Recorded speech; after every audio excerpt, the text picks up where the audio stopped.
Today I'm going to show you how I use one light and creative makeup to make an eye-catching beauty image. Lindsay Adler here, and I'd like to start by talking about the concept of this image. So my subject is super interesting. She has no hair, and so for me, looking at her face and her head, she's basically a blank canvas. So the concept began that I wanted to do something with really interesting graphic shapes and makeup. So my makeup artist presented me with this look. So what I wanted to do is make those colors really pop by giving her nice, even lighting, really saturated colors of the makeup, and then really pale skin. So let's take a look at what I achieved with the lighting versus the post-processing. All right, so taking a look here, let's talk about the lights. In this scene, I only used one, and that is to the right-hand side, you see that large umbrella with diffusion. It's actually a Profoto extra large white umbrella with diffusion, which just means it's a huge, soft light source. So what this will do would give me really even illumination across my subject. But because it's high and above her, it put shadows underneath her chin, and I really didn't want that. I wanted it to just be really flat light. So that's when you see the next piece of this frame. At the bottom, you see the last light Triflector. I love this tool. Fundamentally what it is, it's a little stand that holds 3 reflectors. And you don't have to use all 3, but in this case, I'm using the white reflectors, so it's filling in from the bottom, from the left, and from the right. So it just makes beautiful, creamy, even, smooth skin, which is exactly what I wanted for this concept. So the lighting is really just that, one light and a bunch of reflectors. If you don't have a Triflector, you could also take white foam core, a piece, fold it in half, and put it underneath the chin.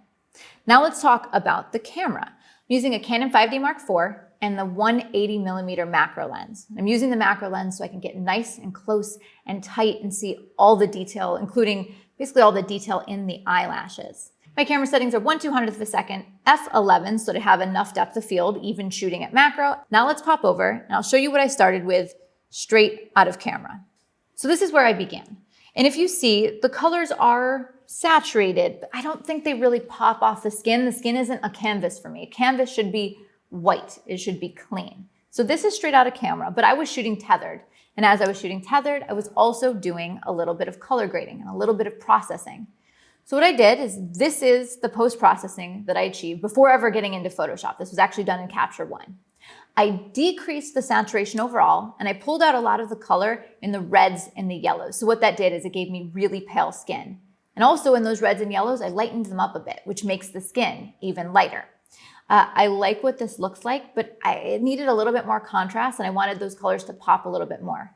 As I look at the face, I think there's maybe some details that are a little distracting, maybe a little bit of blemishes, and I really want it to be just pure, smooth white. So this right now is what I had in Capture One, and then this is what I achieved in Photoshop.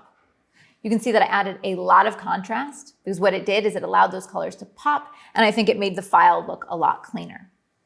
So with everything we just covered, you realize that it's actually pretty simple lighting and relatively simple post-processing.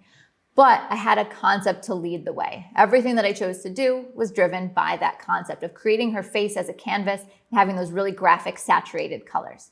Now, if you'd like to see the gear that was utilized in the creation of this image, check out the links below or visit adorama.com. And of course, if you want to see a lot more of my lighting and my posing and all the tips and tricks that I have to offer, be sure to like and subscribe. See you next time.